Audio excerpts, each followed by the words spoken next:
The calm before the verdict, it's been nearly 2 full months of jaw-dropping testimony, sealed videos, and whispered speculation. And now, after all the noise and headlines, everything comes down to 12 jurors. Tomorrow morning, a federal judge will walk into that Manhattan courtroom and deliver instructions to the jury, how to interpret the law, how to weigh evidence, and how to decide the fate of one of the most powerful men in hip-hop. Sean Diddy Combs isn't just fighting for his reputation anymore. He's fighting for his freedom. The charges? 5 federal counts, including racketeering and trafficking. If convicted on even one of the major charges, Combs could spend the rest of his life behind bars. And while courtrooms thrive on cold facts and legal language, what this trial has unleashed is far from sterile. It's emotional, it's graphic, it's deeply uncomfortable. And tomorrow, jurors will have to do what prosecutors and defense attorneys couldn't make a choice. Will they believe the image of a man who manipulated, abused, and controlled behind closed doors for over 20 years? Or will they see it all as a theatrical exaggeration of consensual chaos? The prosecution insists there's no question. The defense swears the whole thing is a performance. And that's the setup. The jury isn't just deliberating a case, they're deciding between 2 completely different realities. The government's case, 20 years of darkness. From the very beginning, prosecutors came in swinging, with a message that couldn't be more direct. This wasn't chaos, it was control. Their central claim: Diddy didn't just party hard. He allegedly built a system, a criminal network cloaked in celebrity, fueled by fear and maintained through silence. At the heart of that argument stands one name: Cassie Ventura. Her testimony was nothing short of devastating. She described years of being manipulated, isolated, and pushed into disturbing situations. According to her, it started as a love story, but turned into something darker, something that prosecutors compared to a cult. And Ventura wasn't alone. Another former girlfriend told a nearly identical story, claiming she too was coerced into acts she never agreed to, including encounters with male escorts, drug use, and disturbing levels of surveillance and control. But the government didn't rely on words alone. They brought hard proof. Injury photos, including a disturbing gash above Cassie's eye that reportedly left jurors stunned, and with each piece of evidence the prosecution pushed the same narrative. This wasn't a string of bad decisions, it was a carefully orchestrated operation. A criminal enterprise designed to exploit, silence, and satisfy one man's appetites, while everyone else looked the other way. They say it went on for 2 decades, that it involved multiple victims, multiple enablers, and a steady flow of cash and power. According to prosecutors, the only reason it stayed hidden this long was because the man at the center of it all was too rich, too famous, and too untouchable. The defense hits back, a false trial, while prosecutors painted a picture of control. But in order for him to not, he either gonna have to accept the challenge or up. Those are the only 2 options. I'm gonna do my job as a communicator.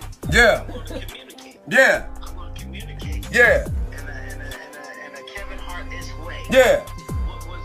What was said. Yeah. And what we feel should happen. That's it. Let him know the king on his trail, but I don't want nothing but action. I don't want nothing but action and opportunity. Say no more. Say no more. I would do my job. And I would love to get on live with you and go and do this in front of millions. Say no more. I will do my job. Okay, well you just let me know, guys. Cause I'm looking for a jet. He got a party tonight. I'm looking for a jet. I'm going up there and I'm gonna commandeer his celebration. Jesus Christ. That man said commandeer. When you start using words like that, that's when you're serious. I'm a commandeer his celebration. Let him know happy birthday and all that old. But what the is you gonna do, sir? Yeah, you want the smoke. You want all the smoke. I got to. Say no more. These under their breath about us all these years. What is it good news? I ain't said nothing. No, but you from Philly. You from Philly. Y'all have y'all own battles with New York. You from Philly. That ain't now. That ain't for us. That ain't for us. That ain't for us. You know? No. That ain't for us. Yeah, that ain't for us. You dig what I'm saying? Y'all got to make it to the mailbox and back alive. You know what I'm saying? That ain't for us. You know what I mean? But Atlanta versus New York. I'm the king down here. I'm speaking for the people down here. Don't go around me. Don't talk to nobody but me. Don't nobody go no smoke but me. You speaking for New York? Bring it on. Let's see who really got the action going. Let's see who really is the down here. Give me an hour. I'm about to get on the horn. Okay. Take a shot. Yes. Take a shot. I need to take me one too, guy. Yeah, take a shot. Yeah. Yeah. Yeah. Hey, man. Hey, Huh? Huh? I love you. Yeah, well, I love you too, man. But it ain't about all that right now. Not right now. Not right now. Okay, stay hot. Stay Hey, not right now. Cause I want, hey, I need action. Action. I'm doing this for my If you got a beef or something, man, because Nah. I seen a post today where they were saying that you were supposed to be in, I guess one of the power, what's the name? I guess two of the actors on the show said that you were actually supposed to be on the show, and then they replaced you with Method Man, and they weren't expecting it or something. No, that's not true. 50 and I, we were executive producers on a different show outside of the Power universe. But nah, man, me and 50 cool. I'm the only one who's not offended by his brass approach, and he's not offended by mine. So, you know, we play rough, but we ain't no issue. Hey, what's happening, homie? This TIP, man, you know what I'm saying? You watching Hard Knock TV, you understand? My homegirl, Ace Bombay, giving it to you West Coast style. Cali loving it, you did that, and you heard it from the king, K-I-N-G, period. Except no substitutions, you did?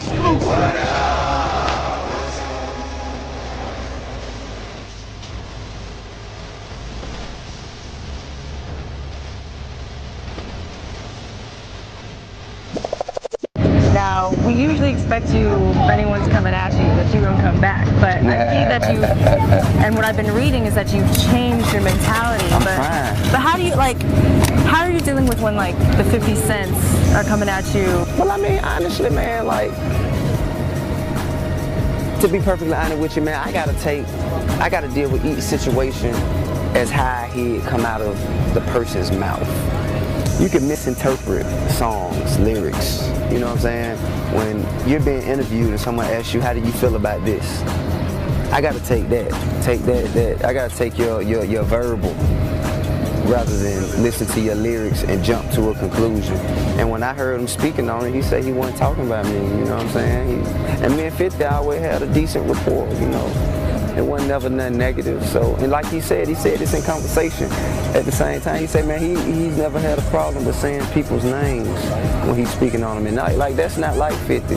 If he going at somebody, he usually say their name and make it known. It's usually not ever whether or not. You know what I'm saying?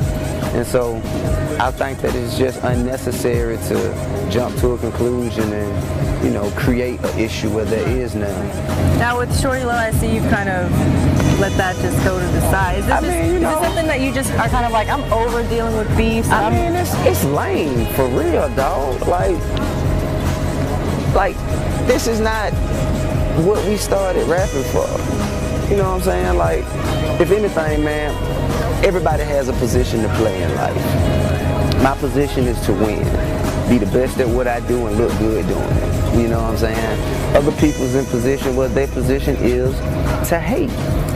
You know what I'm saying? They hate because they can't do what I do. They hate because they can't look as good doing what I do as I do. They hate because they ain't got as much money as me. They ain't as successful as me. So because of that hate from within, they spew negativity without, you know, on the outside. And I acknowledge that, I accept that, and after that, man, you know, ain't nothing to do but address it, dismiss it, and destroy it. Period. That's all you gotta do, man. Success, man, kills all that, dog. Success kills all that. You know what I'm saying? At the end of the day, you can say what you want to say, homeboy, but I'm still where I'm at, you still where you at, partner, and ain't nothing gonna change about that, homeboy, and I know you hate that. But I'm laughing like ha. What do you think? What exactly is happening between these two? Let us know in the comments below. And if you like this video, hit that subscribe button so that you never miss out on any new videos. Until then, fam, keep it real. And corruption, Diddy's legal team told a completely different story, one built around freedom, consent, and media-fueled hysteria.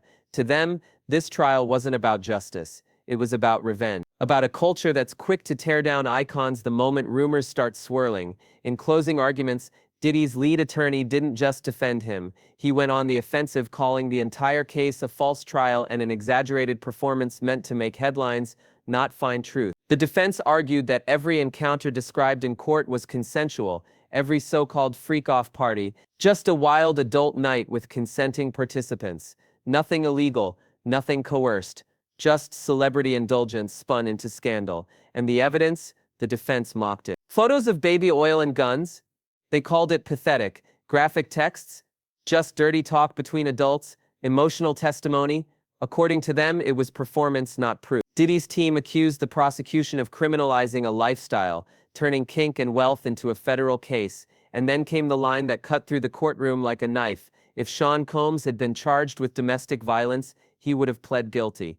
But that's not what this is. He's not guilty of racketeering. He's not guilty of trafficking. He's not guilty of building a criminal empire. To the defense, this wasn't justice. It was an attack on image, an attempt to twist a messy personal life into a federal conspiracy. But the jury had already seen more than just party stories. They saw bruises, heard panic in voices, witnessed reactions that couldn't be scripted, and soon they'd react too. Jury reactions, winces, shock, and headphones off. In any trial, the evidence mattered, but so do the faces watching it. And in this courtroom, it wasn't just what was said, it was how the jury reacted. 16 individuals, 8 men and 8 women, no cameras, no microphones, just silent expressions, wincing, shifting, sometimes looking away. Early in the trial, the emotional toll was visible. When explicit texts and screenshots were shown, some women on the jury reportedly winced, recoiling at what they were forced to read. And then came the moment that made headlines. One male juror, after viewing an explicit video clip played under seal, quietly pulled off his headphones and covered his mouth. Whatever he saw, whatever he heard, it was enough to shake him even after weeks of graphic content. And that's the thing. While the courtroom gallery couldn't see what was on those sealed screens, they could see the reactions, and those reactions, raw and unscripted, spoke volumes. Of course, over time, the shock dulled. Reporters inside said jurors appeared to grow more composed, more numb. But even desensitization is a response. It means they've been hit with enough. Still, the prosecution had to hope that first impressions would last longer than the closing argument. Because sometimes it's not what's said in court, it's the moment when someone looks away that tells the real story. Diddy's charisma, or something more. Throughout the trial, one presence loomed large, and it wasn't just the mountain of evidence. It was Diddy himself. For decades, Sean Combs built a reputation on control, controlling music, fashion, business, and some would argue people, and in this courtroom, that reputation didn't disappear, it just showed up in quieter, more calculated ways. Early in the trial, reports surfaced that Diddy had been eyeing jurors during sensitive testimony. One day, he reportedly shivered and complained it was cold right before critical evidence was about to be shown. A small move, but enough for the judge to take notice. The response: a rare public admonishment. The judge told Diddy's lawyers to keep him in check, warning against any attempt to influence the jury, even non-verbally. After that moment, things went still, at least on the surface. But Diddy wasn't done. In a surprising twist before closing arguments, when asked if he would testify, he turned to the judge and said, "I just want to let you know, you've been doing a great job." A moment of charm, maybe? A strategic compliment to the one person deciding what the jury hears? Possibly. Either way, the judge gave a small laugh, said thank you, and moved on. But that subtle exchange lingered, because if you know anything about Diddy's rise, you know this. He doesn't speak without purpose. To some, he was simply being polite. To others, it was vintage Combs projecting control, even when the walls are closing in. RICO, the prosecutor's sharpest weapon in a courtroom packed with scandals, celebrity, and salacious headlines. There's one charge that cuts deeper than all the rest: racketeering conspiracy. RICO isn't just a charge, it's a statement. It says this wasn't random, this was a criminal organization, and the man at the top wasn't just present, he was in control.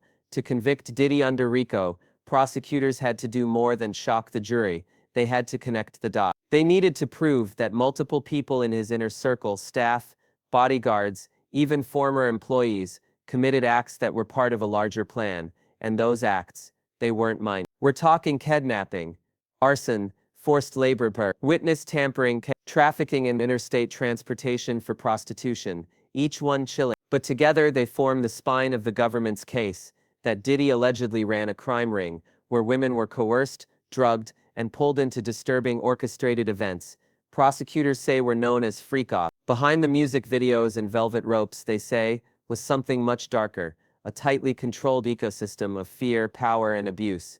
And this wasn't just about individual action. It was about conspiracy, that these acts weren't accidents, but intentional, done to recruit, maintain, and protect a criminal empire. Legal experts say the prosecution took their time laying it out, methodically explaining the law, tying it to the evidence, and walking jurors through each predicate act like stepping stones toward a guilty verdict. But even with all the planning and paperwork, one question still hangs heavy. Did prosecutors build a legitimate RICO case, or did they go too far, reaching for headlines instead of justice? Is the case overcharged? RICO sounds cinematic, but in a courtroom it's a double-edged sword. Some legal analysts say prosecutors reached for a sledgehammer when a scalpel might have worked. They argue that folding kidnapping, arson, forced labor, and trafficking into one mega charge risks confusing jurors and invites appeals. Miss even one element, and the entire structure can collapse. Critics point to past celebrity cases that unraveled under the weight of sprawling indictments. They claim the government could have focused on straightforward counts, domestic battery, coercion, assault, and scored an easy win. Instead, they built a legal skyscraper where every floor must hold. But other experts insist RICO is exactly the right tool. They say Diddy's alleged crimes span decades, states, and accomplices, and only a conspiracy charge captures that scope. Strip away the gloss, they argue, and what remains is a textbook criminal enterprise. Anything less would ignore the pattern, so the jury faces a dilemma: overreach and risk letting a guilty man walk, enter charge and ignore the full scale of the alleged abuse, and hanging over everything is the clock, 7 weeks of testimony, mountains of evidence, and the weight of a decision that could redefine celebrity accountability.